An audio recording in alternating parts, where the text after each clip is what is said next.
রথযাত্রা উপলক্ষে আবারও একটা ভিডিও নিয়ে চলে এসেছি। হ্যালো এভরিওয়ান, তোমাদের সবাইকে আমার ভিডিওতে ওয়েলকাম। আর এখন বসে পড়েছি রথ সাজাতে। এটা হচ্ছে মিঠির রথ আর একটা আছে কৃতিকার রথ। মিঠির রথটা আমি সাজাচ্ছি আর কৃতিকার রথটা এদিকে মা সাজিয়ে দিচ্ছে। তো দুজন দুদিকে দুটো সাজাচ্ছি কারণ তাড়াতাড়ি হয়ে যাবে তাই জন্য। আর এখন দেখো মিঠি উঠে গেছে তাই আমি এখন ওকে নিয়ে একটুখানি বসে খেলা করছি। দুজনের রথ সাজানো কমপ্লিট হয়ে গেছে। এইবারে না আমরা বেশি কিছু জিনিসপত্র দিয়ে রথ সাজাইনি, শুধু একটুখানি ভালো করে কাগজটা মেরে দিয়েছি আর একটু ফুল দিয়ে সাজিয়ে দিয়েছি। কারণ মিঠি সব ছিঁড়ে দিচ্ছে, দিদিরটাও নিজেরটাও। ও তো এখন ছোট, বোঝে না, তাই জন্য। আর বেশি দূরেও যাব না কারণ ওর মিঠি ছোট, রাস্তায় বেরোলে গাড়ি ঘোড়া ভর্তি। তাই সামনেই মন্দির আছে জগন্নাথ দেবের, সেখানেই যাব জগন্নাথ দেবকে দর্শন করতে।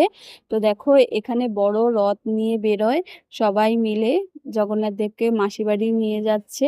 আর কত লোক সবাই দড়ি ধরে টানছে। তোমাদেরকে কিন্তু জগন্নাথ দেবের দর্শন করে দিয়েছি। জয় জগন্নাথ। তো খুব সুন্দর লাগলো দেখতে। আর মিঠি কিন্তু খুব আনন্দ পেয়েছে ঠাকুরকে দেখে, এত বড় রথ দেখে। আর ভিড় দেখেছো। তারপরে আমরা বাড়ি চলে আসলাম, এসেই কিন্তু গরম গরম পাঁপড় ভাজা খেতে বসে গেছি। কারণ রথযাত্রা আর পাঁপড় ভাজা খাবো না এরকমটা তো হয় না, তাহলে তো সবাই মিস করবো না।